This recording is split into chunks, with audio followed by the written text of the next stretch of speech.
Alright guys, I didn't really want to make another video about video game prices, but here we are.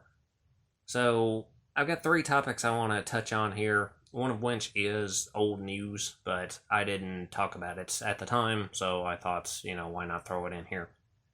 So, I'll cover the old one first, which is a price increase for the Nintendo Switch 2. Now, this was announced back in, May, I think, and it still hasn't took effect yet. It only takes effect in September, I think 1st of September, if I remember right. So, this was a global increase. Now, different locations got affected differently. For the US, it is a $50 price increase, bringing it from $450 up to $500. I know some other places got hit harder. Japan specifically, I know they got hit really hard. Their NSO subscription price went up as well. But anyway, I didn't really have much to say about this at the time. It's just one of those things at this point, as we're about to get into, is part of a trend, so you kind of just expect it at this point.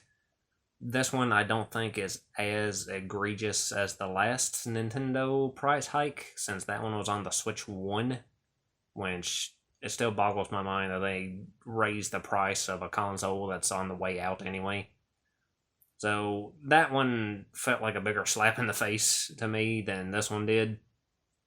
Obviously, I'm not a fan of price increases of any kind, but, it's just one of those things to me at this point. Personally, I don't have a Nintendo Switch 2 yet, and I'm not planning on getting one anytime soon. So this is a thing that will affect me at some point, but not anytime close by. So I have a hard time getting real upset about it. I'm probably going to wait to see if they eventually do, a different model of the Switch 2 that might have an OLED screen or whatever, and, make a decision far down the road. So it's one of those things that does suck, but I didn't talk about it at the time since I didn't really have much else to say about it other than that. Now, as for more recent pricing related news, we do have two things to talk about that come out this week, actually. One of which I just saw today, which is that Xbox has announced yet another price hike for all of their Xbox consoles, which is just completely out of control at this point. This is the third one of these that they've done. This one's global too, which I don't remember all the different regional prices off the top of my head. I'll have a link in the description.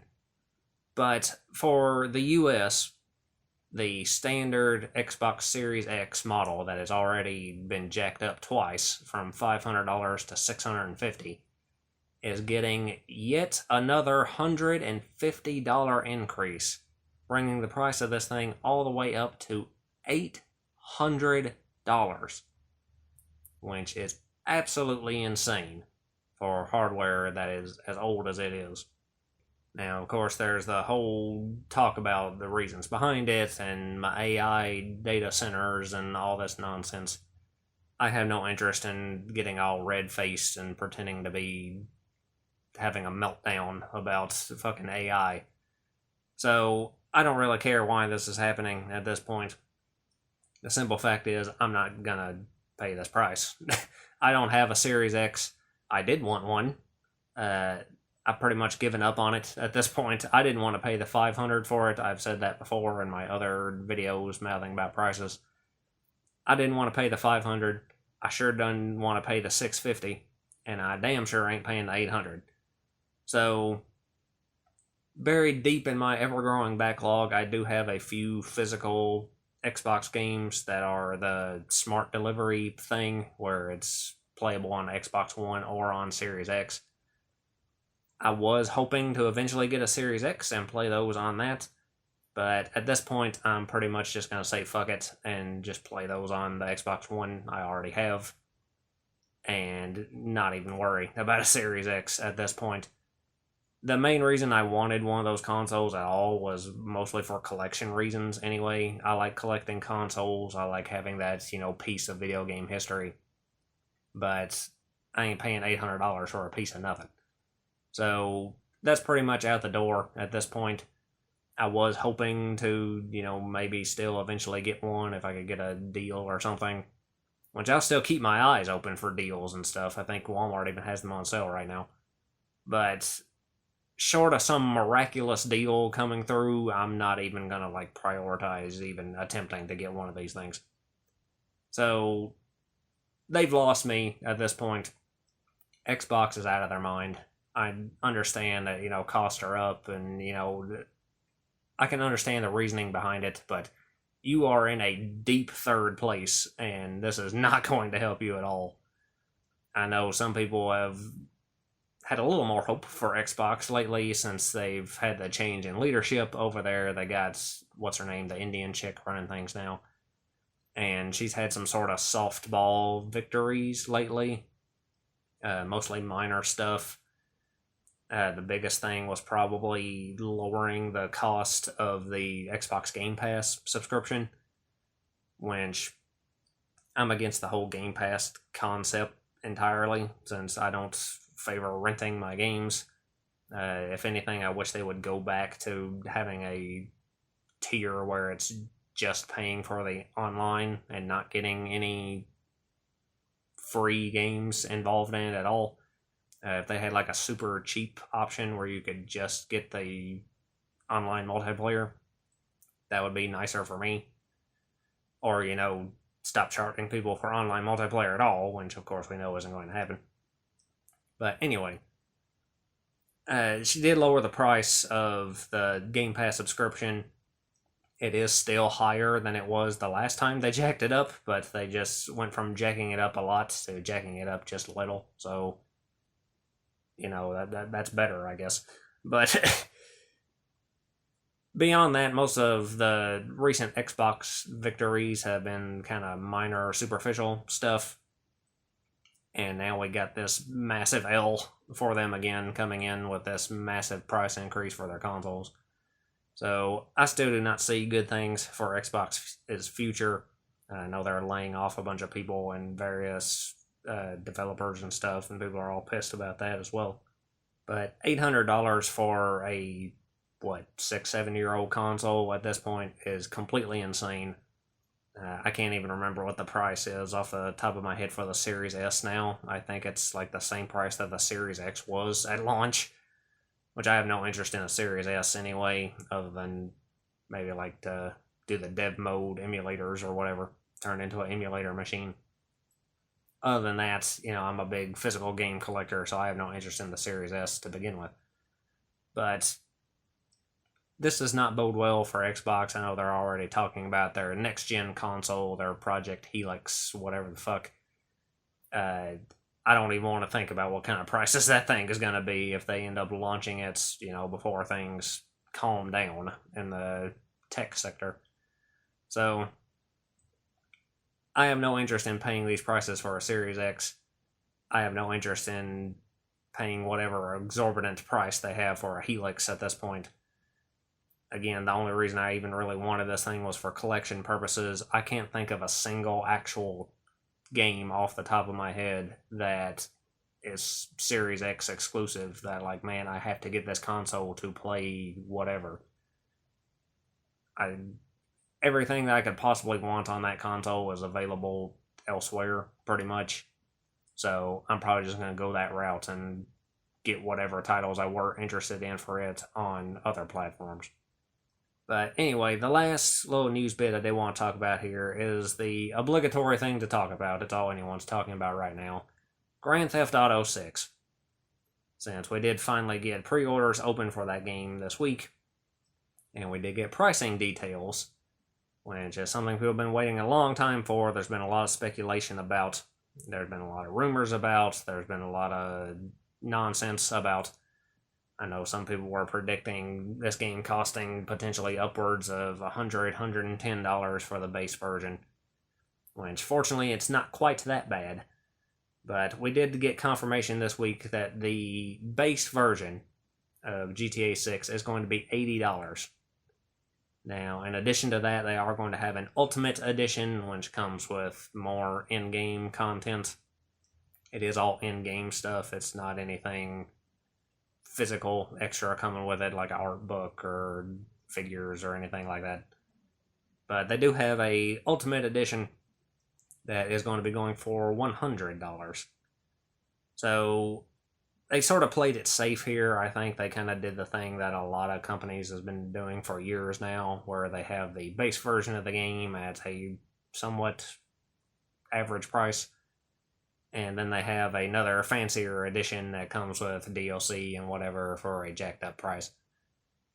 So this is one of those things that I really have a hard time making myself give a fuck about, because frankly, I'm not getting GTA 6 anytime soon. I know this is like the most hyped up game of all time, and it's become a meme and everything else, but I got the PS4 version of GTA 5 years and years after release on a Black Friday sale for like less than $14. So if I end up getting GTA 6 at all, that's going to be the route I go with that again. I'm going to get it a long time for now at a very steep discount. So, again, this is just a thing that isn't affecting me immediately, so I don't really give a fuck. The other element to this that a lot of people are upset about, myself included, is that they did confirm that the so-called physical edition of GTA 6, at least at launch, isn't actually a physical edition at all. It's just a code in a box. That's not what a physical copy is, by the way, game publishers, just saying. But there basically is no physical version of this game. Now, there's already rumors that there's going to be a proper physical release actually on a disc or multiple discs coming later, possibly as early as December, which this game come out in November. So, like, shortly after launch, we might be getting a proper physical release. Which, I don't know how much I believe those rumors. It seems kind of odd to me to do it that close to release. Maybe the idea is just to, try to stop leakers or stores selling it too early or something. I don't know. But I could see a proper physical release down the road, maybe not that soon from launch. If nothing else, I could see them like partnering with a limited run games or something to do a physical release eventually, maybe in that form. But at launch, having it be digital only and $80 is completely a no-go for me. I don't give a fuck how hyped the game is or how good the game is or anything. I've stated many times, I'm not paying $70 for a standard edition of any game, and I haven't to this point. So I'm sure not paying $80. Now, Rockstar isn't the first one to do this $80 bullshit. Obviously, Nintendo started it with Mario Kart World on Switch 2, and Xbox at least attempted to do it. I don't think they ever actually released any games for $80 retail. Not that I can think of. They tried with a few titles, and it was met with a lot of backlash, and I think they pretty much walked it back. So, Xbox has at least attempted it. Nintendo has successfully done so, at least with one title. So, this isn't like a groundbreaking sort of thing. However, it is contributing to a trend that is definitely negative. This game is so hyped up that GTA 6 is going to sell ridiculously well regardless of anything, really. They could have priced it at $1,000 a copy, and I think people still would have bought it up like crazy just because hype is so insane. So, I don't think any sort of pricing issue is going to be impacting the sales, at least to any significant amount. This is a game that, is going to have a ton of content that people can get hundreds and hundreds of hours out of. So I think a lot of people, even if they are upset about the price, are just going to look at it as, a more long-term investment and still just kind of hold their nose and go with it anyway. So I don't think it's going to hurt their sales. And I think that fact is actually going to hurt gaming overall in the long run, probably. Especially, if they can get away with selling something at a higher price with no physical copy, that's going to be a bunch of big flashing green lights for pretty much everyone else. Especially the more, unscrupulous companies like your Ubisofts and your EAs of the world. So I think this is going to have ramifications with Rockstar. They're definitely going to get away with anything they do at this point. So any negative thing that they can get away with, everybody else is going to think they can get away with it too, even if they can't. They're at least going to try, and it might blow up in their faces, which would be funny. But it's definitely not going to lead to prices going down. It's only going to lead to things going up. So yeah, that was definitely some negative news for me in regards to GTA 6, but again, I wasn't planning on getting it at launch anyway, so it's not really like hugely upsetting or anything. I do hope we eventually get some kind of proper physical release in some fashion for it, even if it does have to be through like a limited run or whatever. To at least have that option would be very nice. Regardless of physical, digital, whatever, I'm not spending full price for it. I'll wait as long as I have to wait to get it for a steep discount. Which, again, all this hinges on me getting it at all, which, from what we've seen of GTA 6, it looks fine and everything. I'm not saying that it's going to be bad or anything like that. I don't expect it to. But I'm not giving anybody the benefit of the doubt anymore. Every single game I buy at this point is going to be extensively researched before I purchase it. So I'm waiting until after it comes out and I can get all the details and information and facts straight about anything before I make any kind of decision to purchase anything at this point from Rockstar or anybody else. That's not specific to them or going after them in any way. That's just how things have to operate now because, AAA gaming especially has burned us so many times that you really have to do your research and know what you're getting into before you drop your cash on anything. So, yeah, I think that covers all the pricing nonsense that has been going on lately. We also got the price for the Steam box stuff this week. Steam Machine, whatever the fuck it's called. I don't give a shit what they price that because I don't care about Steam in general, much less a Steam machine. So I don't give a flock of flying fucks what they want to price it at. And that's really all I have to say about that. So, yeah. I guess in closing here, I'll just say, like I always say, I know specifically with GTA 6, trying to convince anyone not to buy that is going to be a losing battle. So, there's no point in that. But I will just, as a general rule of thumb, encourage people to have patience. Patience can be very helpful when it comes to saving you a lot of money. And one thing to keep in mind is, especially with these big AAA companies, you can go a lot longer without buying their stuff than they can go without selling their stuff. So I think that's something people should keep in mind when buying consoles or games or really anything in general. But anyway, I guess that's all I got to say. So lots of luck to you and yours.